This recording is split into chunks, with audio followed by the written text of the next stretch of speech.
Hello, this is Mr. Hudson. We're going to go over a few tools that you're going to be using in the shop quite frequently. So first is a DA sander. DA stands for dual action. The pad spins as well as moves back and forth, oscillates. So that's where it gets dual action. It's spinning and it's moving back and forth in all different directions. These tools are pneumatic.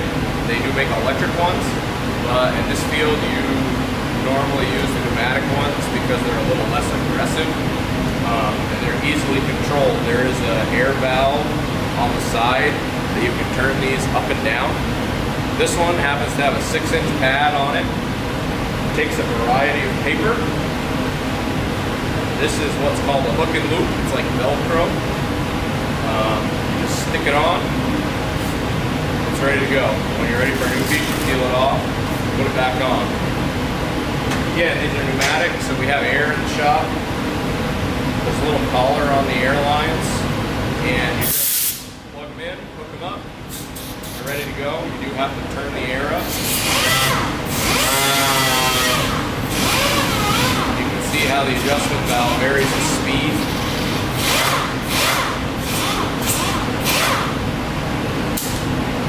So that's a DA.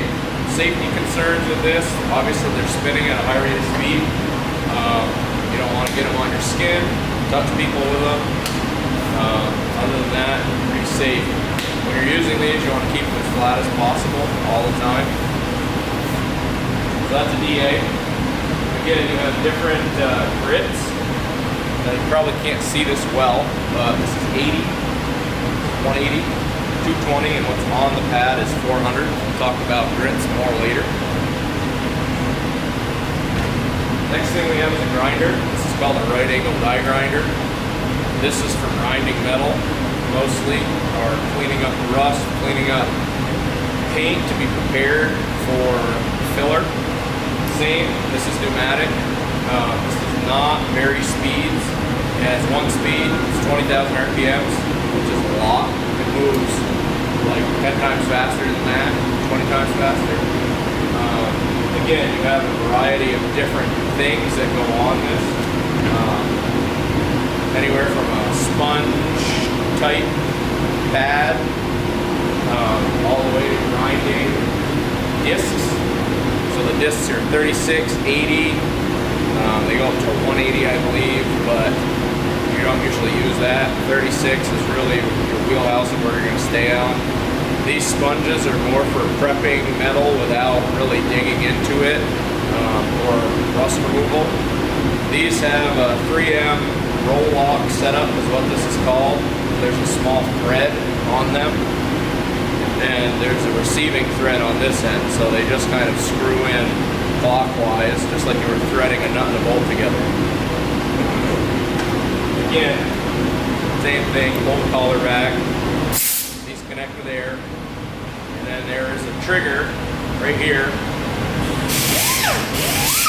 The varying speed comes from the trigger depth on these ones. You can do that with the DA as well. It's just releasing a valve that's putting more or less air through the pneumatic part of this.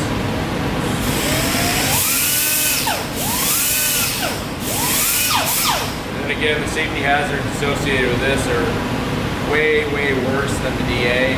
If you touch this to your skin while it's on, or to a piece of clothing, it'll rip your clothing, it'll cut your skin almost immediately. So we really want to be careful with this. While we're using this, you use face shield and gloves. We'll go over that more in the classroom. When you guys get here, I'll probably just reiterate all the stuff, but this is just to give you a general idea of what the tools are for the most part you're going to be working with. Now I've talked a little bit about sandpaper. We have sanding blocks. These are just flat blocks that come in all different shapes and sizes. These are round, these are flat. This one is called a teardrop. And the idea behind these, once you get your filler on a panel, you sand it off with a DA, and then you sand it smooth with a flat block. This is sheet paper. This is what goes on the block. And these are the discs that go on the DA.